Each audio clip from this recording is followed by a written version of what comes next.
Alors aujourd'hui, on a la chance d'avoir le CEO de Summit ici, qui est donc assez grand. Ça fait déjà un petit moment maintenant qu'ils sont également sur le marché. On va commencer directement avec peut-être également une petite introduction de qui c'est le CEO de Summit. Et puis, qu'est-ce que tu viens faire ici chez Surfing Bitcoin également?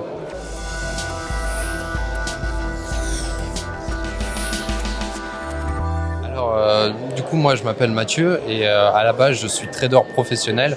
J'étais trader pendant 7 ans en banque en Irlande, donc pays d'adoption maintenant. Ça fait 15 ans que je suis là-bas quasiment. Et je me suis lancé à la base dans la crypto-monnaie suite au trading de manière assez naturelle dans le minage de crypto-monnaie. Et j'ai fondé un service qui s'appelle Summit Mining. Et en fait, là, tout à l'heure, on parlait de Summit. Et en fait, Summit, c'est un groupe, c'est un écosystème qu'on est en train de créer.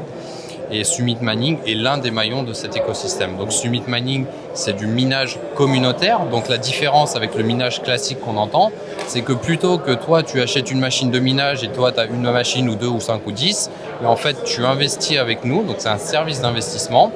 On va choisir quelle machine on va acheter avec tes fonds et ceux des autres clients. Et on va mutualiser tout ça. Ce qui fait que tu n'as pas une machine qui t'est dédiée et qui peut tomber en panne et qui peut être problématique, puisque du coup, tu ne mines pas du tout. On a plusieurs machines, on a des milliers de machines, on a plus de 20 000 machines qui tournent en permanence et qui produisent donc des rendements. Et en fait, vu que c'est mutualisé, tu as une part de toutes les machines. Ce qui fait que quand il y en a une ou 10 qui tombent en panne, ce n'est pas très grave puisque c'est des machines qui appartiennent au parc de minage. Donc ça, c'est Summit Mining qui est un des maillons. Et le groupe Summit comprend plusieurs services qui sont un petit peu dans le même style autour de la blockchain et de l'écosystème crypto-monnaie. Donc Summit Mining, c'est le premier, comme je disais. On a Summit Gravity, qui est un service d'investissement dans les cryptos à fort potentiel. On a Summit Quantum, qui est un service d'investissement dans des stablecoins. Donc là, on a des rendements qui sont beaucoup plus bas, mais qui sont garantis. Donc on est autour de 6%. On a Summit Research, qui est un service d'analyse de projets crypto-monnaies. Puisque comme je disais en fait tout à l'heure, on a Summit Gravity qui investit dans des cryptos à fort potentiel. Donc la question c'est mais comment on trouve une crypto à fort potentiel? Donc on a toute une grille d'analyse qui fait que voilà, on a plus de 70 critères. Et donc chaque projet, si tu parles du projet machin truc demain, ok, on va dire ok, projet machin truc, connaît pas, on va pas être biaisé, on prend notre grille, tac tac tac tac tac, on répond à tous les critères et derrière on dit on investit ou on n'investit pas. Donc ça, c'est pour Summit Gravity. Et comme c'est un service d'investissement, si tu nous confies les fonds, tu as envie qu'on les mette quand même dans quelque chose qui est potentiellement intéressant et pas un scam, surtout pas, ou un projet qui est un peu médiocre. Et du coup, on a fait un spin-off de cette cellule d'analyse au sein de Summit Gravity qu'on appelle la cellule de recherche, la cellule Dior. Et on sort ça en tant que Summit Research. Et Summit Research, donc, c'est un service où en fait, les analyses qu'on fait pour nos clients pour Summit Gravity, on va pouvoir les revendre derrière à des personnes qui sont intéressées pour découvrir différents types de crypto-monnaies ou de projets blockchain et du coup pouvoir acheter nos analyses. On a aussi en préparation Summit Academy. Summit Academy, ça ressemble à ce que ça promet, c'est-à-dire un service de formation dans la crypto-monnaie. Donc tu arrives, tu connais absolument rien à la crypto-monnaie, mais tu voudrais te lancer mais tu sais pas trop par quoi commencer. Tu vas pouvoir passer par l'académie, on va t'expliquer ce que c'est la blockchain. Simplement, on ne souhaite pas que tu deviennes expert codeur blockchain. On va t'expliquer la blockchain, on va t'expliquer bien entendu les crypto-monnaies, les bases du trading, pas pour que tu deviennes trader demain tu fais 1000%, trop bien, tu vis de ça. Non, pas du tout. On va t'expliquer ce que c'est le trading pour que tu puisses lire un graphique, pour que tu puisses peut-être potentiellement éventuellement prendre une décision d'investissement ou de dire voilà, là ça a beaucoup monté, il faut vendre. En fait voilà, tu comprends un peu le concept de Summit Academy. Et en fait, ce que tu as très bien compris par rapport à tout ce que je dis, c'est que tout tourne autour de Summit. Et du coup, on a cet écosystème Summit avec quelque chose qu'on est également en train de créer, c'est le Summit Token. Le Summit Token étant en fait la pierre angulaire de tout ce système. Et c'est un token qu'on est en train de créer et on est en phase d'ICO. Donc on cherche à lever 44 millions de dollars. Et à l'heure actuelle, on a déjà levé 7 millions en private avec nos clients. Donc tous les clients de Summit par rapport à ces services-là, qui sont lancés ou en cours de lancement. Et tu vas me dire, ok, bon, Summit Token, il y a des tokens, il y en a des milliers. D'ailleurs, vous les analysez vous-même, tous ces tokens. Donc, quel est l'intérêt du Summit Token par rapport à n'importe quel autre token? Mais en fait, il y a deux intérêts. Il y en a un qui est plutôt du style utility, c'est-à-dire que tu vas avoir des frais réduits au niveau des différents services ou des avantages ou ce genre de choses, voilà, des événements. Exactement. Et la deuxième chose, c'est surtout ça qui est extrêmement intéressant, c'est qu'on va reverser une grande partie de notre chiffre d'affaires, et je parle bien du chiffre d'affaires, à notre communauté, c'est-à-dire aux détenteurs du token. Le token holder, directement. Exactement. Donc ça veut dire quoi? Ça veut dire que finalement, Summit grossit grâce à notre base client, bien entendu, qui grossit petit à petit. Donc c'est grâce à ces personnes-là qu'on gagne de l'argent. Et en fait, le juste retour des choses, c'est de reverser une partie de ce qu'on gagne à cette communauté qui nous suit, qui est fidèle et qui, grâce à elle, grâce à qui on est finalement ici. Donc c'est tout ça l'intérêt de l'écosystème, et c'est vraiment pour ça qu'on parle d'écosystème et pas juste d'une boîte qui gagne beaucoup d'argent et puis qui garde tout ça et puis tant mieux, voilà, on est une boîte. Voilà. Donc c'est un petit peu le concept. Et du coup, la deuxième question, pourquoi on est ici? Parce que déjà on est sponsor de l'événement et on trouve extraordinaire en fait tout ce qui est en train de se créer, toutes les nouveautés qui sont liées au milieu de la blockchain et de la crypto-monnaie, de rencontrer des gens de qualité, des nouveaux acteurs dont on n'a jamais entendu parler, qui ont des projets extraordinaires. On parlait de projets dans le vin, dans la réglementation de telle et telle chose. Donc, il y a tellement de choses en fait dans cet écosystème et on voit ça d'année en année. Donc, par exemple, moi j'étais là à la toute première édition, il n'y avait pas beaucoup de choses. L'an dernier, il y avait encore plus de choses. Là, c'est encore plus riche en événements, en personnalités, tout ça. Donc voilà, c'est juste extraordinaire de pouvoir participer à ce type d'événement. Et donc, on remercie au passage les organisateurs, tout ça. Et c'est un petit peu la raison pour laquelle on est là, pour rencontrer également notre communauté, nos clients, qu'en profitent pour venir nous dire bonjour. Magnifique. Voilà, moi j'ai beaucoup parlé, mais... c'est super, je pense que tu as répondu à toutes mes autres questions que j'avais, pour être honnête, donc c'est vraiment super, c'est parfait. Par contre, j'aurais peut-être encore une petite dernière question. Je vois qu'ils sont déjà en train d'atteindre les lumières parce que j'ai l'impression qu'ils veulent qu'on parte. Mais peut-être dernière question, donc c'est vrai que quand on s'est rencontrés, il y avait Summit Mining surtout. Exactement. Qu'est-ce qui était pour toi l'approche et puis surtout l'envie de pouvoir proposer d'autres services autour de Summit? Quelle était vraiment cette envie de vouloir lancer autre chose? Et puis pas uniquement Summit Mining. Alors, au moment où on a fait notre première rencontre interview, on avait en effet Summit Mining uniquement. Et moi, j'avais pas en tête de développer un Summit Gravity, Summit machin, Summit truc et Summit bidule. Et on m'a beaucoup posé la question, pourquoi tu lances pas un token? Parce qu'en fait, il n'y a pas de raison. Quand il y avait Summit Mining, il n'y avait pas de raison de créer un token, de créer une crypto. On ne va pas créer une crypto juste pour créer une crypto. Donc, il n'y avait que Summit Mining.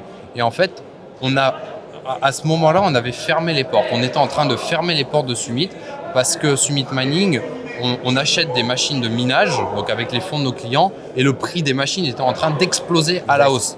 Et moi, je refusais, avec le reste de l'équipe, d'acheter des machines super chères, puisque comme c'est communautaire, et de faire supporter le risque à tous les clients. Parce que si tu achètes très très cher, forcément, tout le monde en paye les conséquences. Alors peut-être qu'on a le Bitcoin qui aurait pu faire x10 ou x50 derrière, mais on ne savait pas.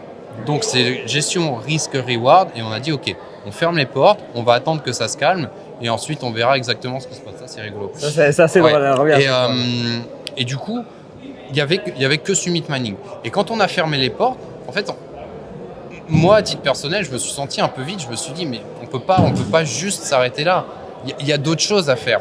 Moi, à titre personnel, je fais du trading. Parce que je suis trader de formation et de métier, donc je fais du trading. Et je sais quoi faire. Je sais quand acheter, quand vendre. Et je fais du trading sur du moyen long terme. Donc c'est plutôt, on va dire, de l'investissement dorénavant que du trading court terme. Et je pense qu'il y a quelque chose de plus que je peux apporter. De la même manière que Summit Mining, ça a été fondé à la base pour non seulement aider les gens à avoir des retours sur investissement et des rendements mensuels, mais aussi pour les aider à comprendre dans quoi ils mettent les pieds. Parce que le monde de la crypto, c'est quand même quelque chose de compliqué. Et quand tu débarques et tu ne connais pas du tout, pour se former avec du contenu de qualité et des personnes de qualité, c'est difficile. Parce que même si tu as 10 000 followers ou 20 000, 50 000 sur YouTube, ça ne veut pas forcément dire que ton contenu il est de qualité.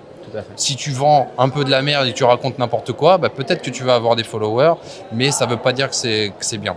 Et du coup, nous, on avait créé des canaux privés de discussion pour nos clients, pour les aider à comprendre déjà dans quoi ils avaient investi et c'est quoi la crypto. Et du coup, quand on a fermé Summit Mining, je me suis dit, mais en fait, on pourrait refaire quelque chose qui serait peut-être cette partie éducation qui est un peu faite de manière sporadique, c'est-à-dire un peu ici, un peu là, on lit des trucs et des machins, et transformer ça en un vrai service, qui serait du coup Summit Academy.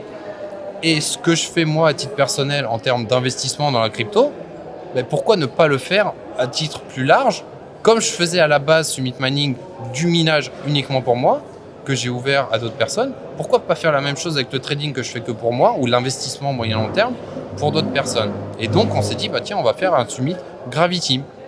Et un autre truc, et tu as les idées qui germent comme ça, mais tu me dis, mais il faut faire un écosystème en fait. Parce que si tu fais un écosystème, en fait, tu vas pouvoir accumuler le meilleur de tous les mondes et pouvoir aider différentes personnes qui sont à différents stades d'investissement. Par exemple, le service de recherche dont je parlais tout à l'heure, on analyse des projets. Si toi, tu n'as pas envie d'investir dans Summit ou machin, mais que tu as quand même envie de voir des recherches de qualité, ça peut te parler en fait. Tu vas gérer ton argent de ton côté, tu détiens tes clés privées, tout ce que tu veux. Mais du coup, quel temps tu as, toi, pour analyser des projets? Parce que nous, on passe 15 heures, entre 15 et 25 heures, à analyser un projet complètement. C'est long. Donc tu peux pas juste dire, tiens, j'ai entendu parler du projet XYZ par mon père, ma mère, mon beau-père, mon taxi ou je ne sais qui. Allez, j'investis dedans. Ouais, si tu mets 100 euros, peut-être. Malheureusement. Mais si tu mets 1000, 10 000, 100 000, 1 million, peut-être que tu as peut-être envie d'avoir une analyse un peu plus poussée. Et du coup, tout a été créé à partir de ces idées-là. Et là, ça fait 1 an qu'on est en train de mettre ça en place d'un point de vue structurel, juridique et au niveau communautaire pour pouvoir développer les choses. Et c'est pour ça aujourd'hui qu'on a commencé notre ICO, qu'on a démarré les premières phases et que là, les phases suivantes, on attend certaines réponses juridiques pour pouvoir les mener à bien et finalement créer de manière construite et finaliser le projet Summit avec tout ce qui tourne autour de ça. Toujours dans le but de reverser derrière à la communauté, puisque moi j'estime que si je suis là aujourd'hui, c'est grâce à tous les clients que je remercie au passage, toutes ces personnes qui nous soutiennent et grâce à qui on est là et qui font confiance. Voilà. Exactement, ouais, tout à fait. Et d'ailleurs des personnes comme toi aussi qui démocratisent à ton niveau, à ton échelle, la crypto d'une certaine manière, avec ton propre angle, ta propre approche, ta propre analyse et qui distribue ça au travers de différents réseaux et de différents médias. Merci, en tout cas, on fait au mieux possible, ça c'est sûr. En tout cas, voilà, c'est du super taf. Donc j'en profite également pour te remercier pour le travail que tu fais. Donc, merci beaucoup, ça fait plaisir. Peut-être encore du coup une petite dernière question, parce que Summit Mining, c'est vrai que c'était quand même la base de Summit. Quand on s'est rencontrés, il n'y avait plus de service, on ne pouvait plus rentrer à ce moment-là. Donc c'était sûrement aussi en question de coût, justement en rapport avec les machines et toutes ces choses. Aujourd'hui, en tout cas de ce que j'ai pu aussi voir sur le marché, puisque j'ai pu aussi entendre, on est quand même sur des prix bien réduits, presque même intéressants pour commencer à investir dans les machines, typiquement ASICS, pour commencer à faire du mining. Est-ce qu'aujourd'hui, de ton point de vue, est-ce que tu pourrais dire aujourd'hui aux gens, est-ce que c'est intéressant, oui ou non, de pouvoir peut-être partir sur des opportunités d'ASICS et puis de partir sur des achats typiquement de hardware pour pouvoir faire du mining? Et également, est-ce que Summit Mining aujourd'hui accepte de nouveau des nouveaux utilisateurs pour pouvoir investir dans le mining dans ta compagnie? Alors, je vais commencer par la dernière question. Oui, on accepte à nouveau là depuis quelques mois des investissements. Maintenant, au niveau des opportunités, clairement aujourd'hui, il y a énormément d'opportunités puisqu'en fait le marché est assez bas. Et vu qu'il est bas, les gens se disent « Ouh là là, je ne vais pas acheter des machines de minage puisque c'est bas, donc c'est moins rentable ». Typiquement, nous, on est autour de 1% de rentabilité par mois, alors qu'il y a 1 an, on était entre 12 et 15%. Donc 20% par mois 12 et 15. Par mois. Et donc maintenant, c'est 20 ? Non, c'est 1. Ah, wow. 1%. Donc forcément, c'est beaucoup plus faible. Et si c'est plus faible pour nous, c'est plus faible pour le monde entier. Donc les gens se disent, OK, les machines sont pas chères, mais si j'achète une machine, je vais avoir une rentabilité qui va pas être terrible. Donc c'est assez compliqué et c'est un espèce de cercle vicieux qui fait que personne n'achète de machines. Du coup le prix des cryptos ne monte pas nécessairement parce que les gens ne veulent pas non plus acheter de crypto. Et du coup tu as ce cercle qui se met en place et les machines baissent parce que vu que personne les achète. Si toi tu as des machines en stock, qu'est-ce que tu fais? Tu les gardes en attendant Mathusalem ou pas? Non, tu sais pas. Donc tu n'attends pas la Saint-Glinglin. Donc tu les mets en vente à des prix réduits. Comme quand tu n'arrives pas à vendre un truc, tu achètes une voiture, tu n'arrives pas à la vendre, soit tu veux la vendre absolument et donc tu mets un prix cassé, soit tu attends que quelqu'un accepte de te l'acheter. Mais quand tu as un peu le coup près, tu n'as pas le choix que de la mettre à prix bradé. Et c'est exactement ce qui se passe au niveau des machines de minage. Maintenant, la difficulté aujourd'hui, mais qui est exactement la même quand tu fais du minage aujourd'hui ou il y a 5 ans ou il y a 10 ans ou dans 10 ans, ce sera la même chose. C'est que si tu achètes une machine, peu importe son prix, qu'il ait été divisé par 3 ou pas, qu'est-ce que tu fais? Qu'est-ce que tu en fais de ta machine? Est-ce que tu la mets chez toi, mais elle fait du bruit, elle consomme de l'électricité? Parce que l'électricité, c'est toujours la même chose. Hein. Voilà, elle consomme pas moins, même si le prix du Bitcoin surtout aujourd'hui en plus. Exactement. Est-ce que tu la mets dans le salon? Elle va... et si tu as des enfants, des trucs, qui va s'en occuper? Si tu en achètes une et que tu n'as pas de chance, ce qui arrive tout le temps finalement, et qu'elle tombe en panne pour une période plus ou moins longue, qu'est-ce que tu en fais? Est-ce que tu l'envoies pour réparation en Chine ou Amsterdam, où généralement il y a des centres de réparation? Dans combien de temps est-ce que tu vas la récupérer? Évidemment, si tu as une machine, tu ne vas pas être prioritaire, hein, on est bien d'accord, hein, par rapport aux milliers et des milliers de mineurs et de machines à réparer. Donc tu la reverras peut-être que dans 9 mois ou dans 1 an. Donc en fait, il y a toute cette difficulté qu'on ne voit pas nécessairement au niveau du minage de crypto-monnaies. Quand on achète une machine, on dit on l'achète, il y a juste à la brancher et elle rapporte des bitcoins. C'est vrai, c'est absolument vrai. Ouais. Maintenant, le fait est que il y a tous ces inconvénients qui sont là. Et comme une machine, ça reste quand même cher, dès que tu as un petit problème, qu'est-ce qui se passe? Notamment au niveau du prix de l'électricité. Là, je pense qu'on va parler à des personnes du coup, qui sont francophones, puisqu'on parle en français. Et je ne connais pas vraiment de pays francophones où l'électricité n'est pas chère et où tu peux avoir une machine que tu vas brancher et qui va être nécessairement rentable. Parce que si on part sur du prix de 15-18 centimes le kilowattheure, pour une machine qui consomme l'équivalent de 2 fours électriques qui tournent 24 heures sur 24, c'est pas rentable aujourd'hui. C'est pas rentable. Ouais. C'est pas rentable. C'est extrêmement compliqué. Donc aujourd'hui, tu peux acheter des machines pas chères, mais qui dans ton pays ne seront sûrement pas rentables, ou alors très très peu, mais probablement pas. Alors qu'est-ce que tu en fais? Tu l'achètes et tu la brancheras le jour où elle sera rentable, c'est-à-dire que le Bitcoin passera de 20 000 à 40 ou à 50 ou à 60 000. En fait, il y a tout un calcul qui est difficile et c'est aussi pour ça que Summit Mining a été une solution extrêmement intéressante et qu'il l'est toujours. Puisqu'en fait, nous, on est dans des pays où l'électricité n'est pas chère, avec ce risque mutualisé, où si ta machine tombe en panne, c'est pas grave, puisque c'est pas vraiment ta machine, c'est une machine parmi le parc. Exact. Donc, moi, je dis pas qu'il faut pas miner chez soi, mais il faut être conscient, en fait, des risques qu'il y a et des inconvénients qu'il y a par rapport au minage, le solo mining, comme je l'appelle, pour quand tu achètes des machines. Mais ça peut être intéressant, bien entendu, d'acheter aujourd'hui des machines pas chères. Ça, c'est certain. Et juste pour que les gens comprennent ce que ça veut dire pas cher ou pas cher, aujourd'hui, on arrive à trouver des machines autour de $3 000 d'un certain type. C'est pas cher. Qui n'est pas très très cher. Alors qu'il y a 1 an, quand nous, on a fermé les portes, il y a de ces machines valaient 18, 19, 20, 22 000 $. Je pensais 12, 13. Ah ouais, non, il y en avait des beaucoup plus chers. Parce qu'en fait, il y a une folie qui s'est emparée de ça. Quand le Bitcoin a atteint un ATH il y a 1 an, depuis on a atteint un nouveau, mais en fait, tout le monde voulait faire du mining. Comme je disais, en fait, nous, on était autour de plus de 10% de renta par mois. Donc, quand tu as plus de 10% par mois, les gens, ils se disent pas qu'il y a un risque et un danger. Ils se disent, putain, je vais acheter une machine, dans 6 mois ou dans 8 mois, elle sera rentabilisée, c'est trop bien. Ouais, mais nous, on a vu le problème inverse en se disant, attention, il y a une phase mania qui est en train d'être créée. Et le problème des phases mania, comme toute phase mania de l'histoire, c'est pas parce qu'on est des génies ou quoi que ce soit, c'est qu'on a observé qu'une phase mania, quand le prix monte comme ça, et tout à coup comme ça, c'est pas soutenable. C'est juste pas soutenable.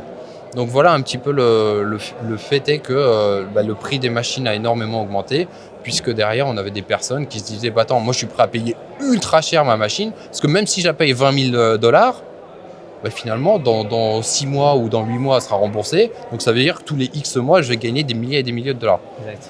Mais bon, dans la théorie, bah, c'est pas ce qui se passe. Peut-être ça aurait pu se passer si le Bitcoin était monté à 100 000, mais vu que ça reste un risque-reward, là c'est purement analytique, c'est ce qu'on fait et ce qu'on apprend à faire quand on fait du trading.